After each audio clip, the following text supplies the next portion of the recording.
which is what we're talking about, the next deadly sin, pride.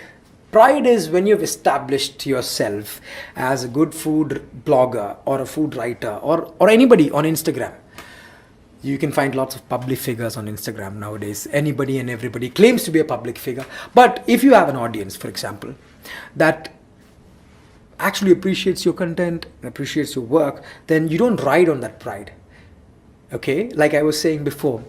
Now, there have been instances when you are actually consumed by your fame that you wait for a new place to invite you to go there to eat. You do not actually, you forget the fact that you're a foodie, you're a food enthusiast. If something new has come to my city, I want to try it. I don't want a blogger to tell me, yeah, this is so good, this is delicious, this is wow, this is excellent, whatever. I would follow a few people who would tell me exactly what it is. Like, for example, if it's not like we all watch MasterChef, like say somebody would be saying, oh, this is a bit under, like Gordon Ramsay. But you can also look at other people as well. There are so many other shows you can combine. Like there's Netflix, there's so many other series that you should actually be educating yourself on, and so you can speak to your audience on the same thing. See, this is something very, very trivial, something basic that everybody does. But apart from all this, apart from what is actually given to you by an influencer, being uninfluenced, you can research on your own as well. You can find out what it is, because that is more important. Remember days before anything, Instagram or social media, if somebody was doing something specific, there would be a competition, or there would be a certain sort of a special TV show or something that you watch that captivates you to that person. And that person would be telling you his experiences. Now, that is something that you used to do before Instagram. When it's Instagram, there's a lot of information, there's a lot of misinformation, disinformation, you don't know what to choose from. So being different is very, very important. And that's why when you talk about pride, don't ride on this, because education is what separates you from being there forever. So if you've reached the top, if you are number one, if you've got what you want, give it back so that you stay there and you don't come down. That's why that is very important. That is the most important sin that I avoid, which is pride. Now for the next one, which is what we're talking about, is wrath, anger. Control your anger. Everybody tells you. Now, I'm not a psychiatrist to tell you that. But wrath is something that is another deadly sin, which is basically when the power of a review. Now, when somebody actually claims to be a food reviewer or a food blogger, the power is misused. Now, he has verified attention. You have so much attention that it gets to you, that you only have time to build an audience. You have time to make content for your audience, for your following. You want to make them happy so that you sustain there. Now, that's not the way you sustain at number one. Because what you're doing is you're not giving back to the industry that supported you, which is by taking your wrath, your anger on them. You know your review is powerful. So what you do is, like everybody, like Google and TripAdvisor and Zomato and whoever it is that gives you the power as a common man to review a place. But there are certain ethics that you need to follow. There are some responsibilities. Now, if you've crossed the levels of food blogger, food writer, and become a restaurant consultant, or you claim to be a restaurant consultant, then it's even more important that the first thing you do, basic as a restaurant consultant, is to inform the management before you inform your audience. Because, follows and likes are always going to be there. If you make good content, it's going to be there.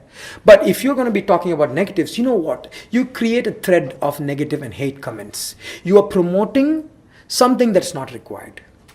You actually work to the detriment of the industry, because you're not giving back to the industry what they gave you.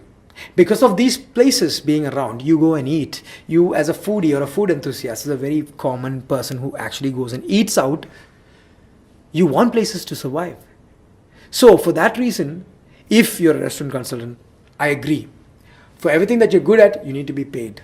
But there are certain things that you can actually tell the management first and see how receptive they are to their feedback. If they're not receptive to the feedback, yes, you can engage your audience in the same. But unless they're not receptive to their feedback, what you're doing is absolutely not required, which is basically saying something negative. If you have something to substantiate, you need to justify why it's negative. And that's why your anger should always be at bay. Wrath can be taken on many ways, but do not misplace somebody's business or disrupt it by your actions. You have to be responsible. Now that is a time you become even more responsible than you were before, because you're dealing with a lot more people, and so many people from different parts of the world is going to see you. When they view you, you want to paint a picture that's exactly the same that you felt. How do you do that? Yes, I do it with writing. That's why I call myself a food writer. But for a blogger, it's easy. You can take a video, you can put it, you can start a hate comment thread. That's what happens. But that's what you should avoid. I think you can actually nicely put it to your audience as well. Because there are negative comments. Restaurants are supposed to be receptive about it. But the way you explain it makes a lot of difference. So you can't be prima donna all the time. It's like you are unquestionable. No, you are questionable for your actions. Like, for example, I see a lot of people writing on their bios, DM for collaborations. Has anybody actually asked you how much business in return? So as long as they don't ask you that, and as long as Instagram does not require you to validate your information through footnotes, you can pass whatever information you like. And that's why so much of content is misinformation and disinformation. And you've all seen the social dilemma. So you know what to believe, what not to believe. So the same way, to your audience, be honest. Be honest to your audience. Tell them what actually it is. Now, the last sin that I'm talking about is lust. Now, this is the most interesting of all sins. Lust. What do you lust for? It's a very strong emotion. What do you lust for? Obviously, everybody wants to be famous, popular, and a celebrity on Instagram.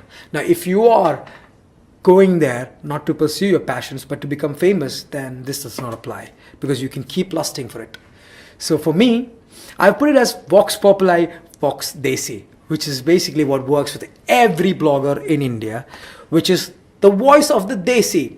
You go to the streets. If you're in Delhi, you cover a chole bhature, chana chaat, whatever it is, and you put it on your feed, you get a large audience, because people invoke nostalgia out of this. If you come to Kerala, it's beef fry and parota, and you talk about Malabar Arabic food. So that's the idea.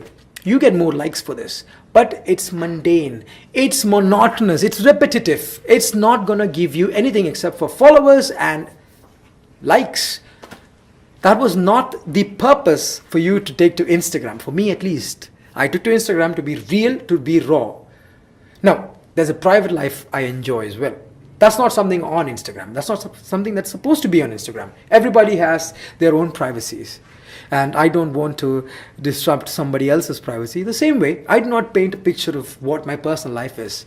Like, if I have to smile, it should be a smile that's coming out of me. It's not like for me to show off that I am some rich snob activist, sitting there on my dad's money. I wish I could do that. I mean, I wish I could just go to places, smoke up, do whatever I want, and just lay back and relax. But I don't have that. You need to work to obviously make money in this world right now, when we have been affected by the pandemic right now, and everybody has lost their disposable incomes. It's become extremely more difficult for writers. I mean, freelance writers like me. And it's become extremely difficult for a lot of people who are downsizing their employees, and there are a lot of freelancers around. So how do you stay unaffected? If Instagram is your happiness, do what makes you happy. If that's where you find your happiness, do things for your own happiness and not to please an audience, because the audience is going to go again. It's not going to be like forever. You need to work. You need to put enough work for you to sustain at the top. So that's something that I actually believe that everybody forgets. What's their own purpose. Like, for example, if I just keep promoting Desi food about, only the things that I see, then I'm a frog in the pond. I'm just staying there where I am. I don't go out. Even birds fly out of their homes, go to different parts and then come back to say home is the best. That's why you don't want to be a frog in the pond. You want to explore things. You don't have to necessarily despise everything Western. That was done before independence, to get rid of things which were British at that time. But you don't need to necessarily do that. If you actually want to portray a different thing or be different, you actually go and study about it and then talk about it. If you don't know how to talk about Western, just don't talk about it. I mean, that's what people should avoid. Do not pass information that you're not, sure about. There is so much of misinformation, you don't want to add to it. So if you want to talk about Western food, you need to, but you don't need to despise it completely just because you don't know about it. Work on it, work on yourself, and then I'm pretty sure you will also be able to talk about Western food. So like if you take a scenario of the chef schools in India, you ask any graduate where he wants to be. He wants to be working abroad. He doesn't want to be working in India. He doesn't know how to cook regional food. He's forgotten the importance of what he's eaten at home. He wants to do Italian food. But you should also imagine the fact that an Italian restaurant or an Italian chef from Italy, he cannot come here and cook a biryani or a beef and parota the same way as you do. The same way if you go out, they're going to be asking you first to cook your own food. If you are a person who's wanting to do well in the food industry, you first need to be knowing your basics, but you need to progress as well. It's your ambition to learn Italian food. But first, you learn what you want. But that's it. You should actually reach a level where you actually grow out of it. Not just desi food. Go appreciate every kind of food, every kind of culture. See, that's what makes the difference between, being monotonous, being boring, being repetitive, and being different. Now, I'm not doing anything that is, something very great and successful. I can't say I've been successful in what I've been doing, but I've been different. All the way, if somebody feels that I'm different, is because I do things differently. It's because I focus on doing things differently because I have a lot of questions inside me. The same way, today, after listening to me for around 18 minutes, maybe you might not be motivated. You might be demotivated if you've been doing things that I've been addressing in this as deadly sins and you feel demotivated. Ask the same questions to yourself. Question yourself, question your abilities, question your, when you're actually competing for real, for a competition, for a youth festival, if you've done it, if you've, during your college days, during your school days, you would be at your competitive best. You would not put substandard content the same way. You want to be at the best, so that's why I make content that is not necessarily limited to Instagram. It should be beating what's there on TV. So that's how I make content. That's how we think differently. Because you want to give a picture that nobody's ever painted. Alright, thank you so much for allowing me to speak on this topic. And I hope you had, at the end of the speech, at least got to know my name, Oneal.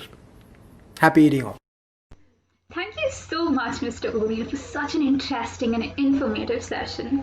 Your words had a lot of impact on all of us and gave us a lot to think about. So, thank you.